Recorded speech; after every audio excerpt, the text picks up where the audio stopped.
Guys, welcome back to my channel makeup with রুচি। তো আজকে আমি তোমাদের সঙ্গে শেয়ার করতে চলেছি সফট অ্যান্ড গ্লোয়িং একটা মেকআপ লুক। পুরো ভিডিওটা দেখতে থাকো, কোনো জায়গা স্কিপ না করে। যে তোমরা যদি কোনো জায়গা স্কিপ করে দাও তাহলে কিন্তু তোমরা কোনো না কোনো স্টেপ মিস করে যাবে, তখন কিন্তু তোমাদের মেকআপটা আমার মতো সুন্দর হবে না। তাই বলছি কোনো জায়গা স্কিপ না করে আমার পুরো ভিডিওটা দেখতে থাকো। তো চলো মেকআপটা স্টার্ট করি। তো প্রথমে করে নেবো স্কিন কেয়ার। মেকআপ শুরুর প্রথমেই কিন্তু ভালোভাবে স্কিন প্রেপ করে নিচ্ছি। তো তার জন্য আমি এখানে গুড ভাইবসের ভিটামিন সি টোনারটা আমার মুখের মধ্যে স্প্রে করে নিলাম। এরপর যাদের ড্রাই স্কিন তাদের জন্য এই মামা আর্থের ময়শ্চারাইজারটা ভীষণই ভালো। আমার শীতকালের স্কিন প্রচুর ড্রাই হয়ে যায়, সেই কারণে আমি এই ময়শ্চারাইজারটা ব্যবহার করছি। আমার মুখে এই মশলাটা ব্যবহার করার সাথে সাথে দেখতে পাচ্ছ কত সুন্দর একটা গ্লো চলে আসছে। এরপর আমি আমার ঠোঁটটাকে প্লাম্পি করার জন্য এখানে ভ্যাসলিন ব্যবহার করে নিচ্ছি। তোমরা যে কোনো ধরনের লিপ বাম ব্যবহার করতে পারো। এরপর রেনের এই বলিউড ফিল্টার প্রাইমারটা আমি আমার মুখের মধ্যে লাগিয়ে নিচ্ছি। প্রাইমারটা ভীষণই ভালো, পোর্সগুলোকে এত ভালোভাবে মিনিমাইজ করে দেয়। এরপর আমি ক্রাইলনের প্যালেট থেকে আমার স্কিন টোন থেকে এক টোন ডার্ক একটা কনসিলিং শেড নিয়ে আমার যে চোখের নিচে যে ডার্ক সার্কেলগুলো আছে সেগুলো আমি ভালোভাবে ব্রাশের সাহায্যে ব্লেন্ডিং করে করে কিন্তু আমি এটা অ্যাপ্লাই করে নিচ্ছি। তো দেখতেই পেলে আমার নাকের উপরে হালকা একটু ডার্ক স্পট আছে, সেটাকে আমি হাইড করে নিলাম। এরপর আমার স্কিন টোনের কালার একটা ফাউন্ডেশন শেড নিয়ে ক্রাইলনের প্যালেট থেকে আমি আমার মুখের মধ্যে ব্রাশের সাহায্যে ভালোভাবে এইভাবে আমি লাগিয়ে নিচ্ছি। তো ক্রাইলনের একটা প্যালেট নিলে এর থেকে কনসিলিং, হাইলাইটিং, কন্ট্যুর, তারপরে তোমরা colour corrector, orange colour corrector, এগুলো তোমরা সবই করে নিতে পারবে। বা যে কোনো স্কিন টোনের কিন্তু তোমরা ফাউন্ডেশন শেড ক্রাইলনের প্যালেট থেকে পেয়ে যাবে। একটু প্রাইসটা বেশি, কিন্তু এর মধ্যে সমস্তটাই পাওয়া যায়। তারপর আমি ভালোভাবে আমার বেসটাকেও ব্লেন্ডিং করে নিলাম বিউটি ব্লেন্ডারের সাহায্যে। তারপর ওই ক্রাইলনের প্যালেট থেকে একটা হাইলাইটিং শেড নিয়ে, মানে আমার স্কিন টোন থেকে 2-3 টোন ফেয়ার শেড নিয়ে আমি আমার মানে মুখটাকে হাইলাইট করার জন্য আমার যে চোখের নিচ, নাকের উপর, দাঁড়ি, এগুলো না আমি ভালোভাবে লাগিয়ে নিলাম ব্রাশের সাহায্যে। তারপর বিউটি ব্লেন্ডারের সাহায্যে ভালোভাবে ব্লেন্ডিং করে নিচ্ছি।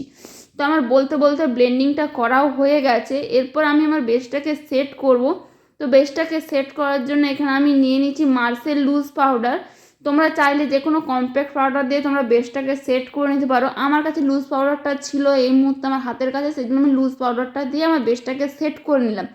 তো তারপর আমি একটা ব্রাশ দিয়ে ভালোভাবে যে এক্সট্রা পাউডারটা আছে সেটাকে আমি ডাস্ট অফ করে দিচ্ছি, কারণ মুখের মধ্যে কোনো পাউডার থাকলে তখন মেকআপটা ভালো দেখাবে না। এরপর আমি এখানে যে আই মেকআপ করবো তার জন্য যে প্যালেটটা নিয়েছি তার থেকে একটা আমি ব্রাউন কালার নিয়ে আমার আইব্রোটা ফিল করে নিচ্ছি। আইব্রোটা দেখো আমি কত লাইট ওয়েট হাতে কত আস্তে আস্তে স্ট্রোকগুলো দিচ্ছি, তাহলে কিন্তু আইব্রোটা খুব ভালোভাবে ফিল হয়। এরপর এই ব্রাশের পিছনে যে স্পুলিটা ছিল সেটা দিয়ে আমি ভালোভাবে কম করে নিলাম আইব্রোটাকে। এরপর আমি আই মেকআপ করার জন্য একটা ফ্লাফি ব্রাশ নিয়ে নিয়েছি। তার থেকে মানে ওই আইশ্যাডো প্যালেট থেকে অরেঞ্জ কালার নিয়ে আমার ক্রিজ লাইনের ওপরে আমি ভালোভাবে ব্লেন্ডিং করে নিচ্ছি। যত ভালোভাবে ব্লেন্ডিং করবে আই মেকআপ কিন্তু ততটাই সুন্দর দেখাবে।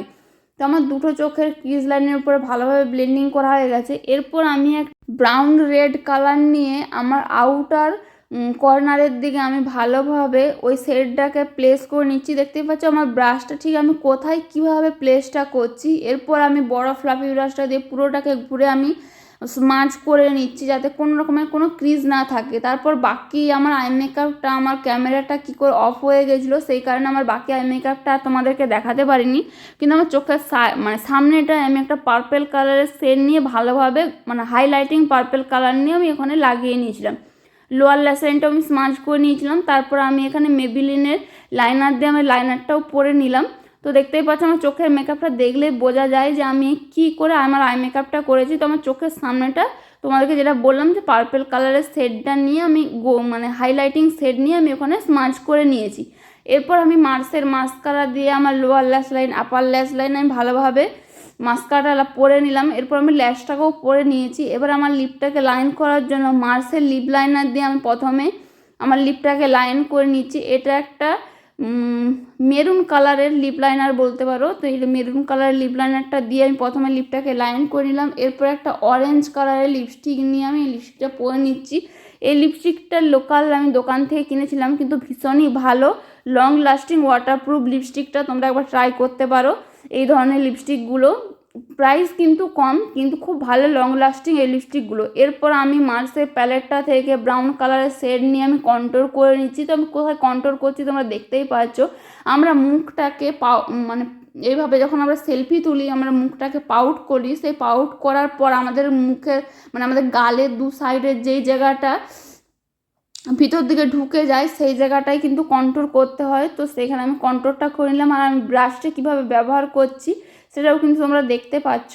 তারপর যাদের ডবল চিনের সমস্যা আছে তারা অবশ্যই করে কিন্তু জ লাইনটা ভালোভাবে কন্ট্রোল করে নেবে। এরপর পিচ কালারের ব্লাশটার নিয়ে আমার অ্যাপল অফ দ্য চিক্স মানে আমার হাসার পর যে জায়গাটা ফুলে থাকে ওই জায়গাটাতে আমি ভালোভাবে লাগিয়ে নিচ্ছি, নাকে দাঁড়িতে এগুলোও ভালোভাবে লাগিয়ে নিলাম। এরপর এই প্যালেটটা থেকে হাইলাইটিং শেডটা নিয়ে আমার গাল, নাক, দাঁড়ি এগুলো হাইলাইটিং করে নিলাম। তোমরা নাক, দাঁড়ি হাইলাইটিং না করতে চাইলে নাও করতে পারো। আমি আমার মেকআপ লুকটা কমপ্লিট করে নিলাম।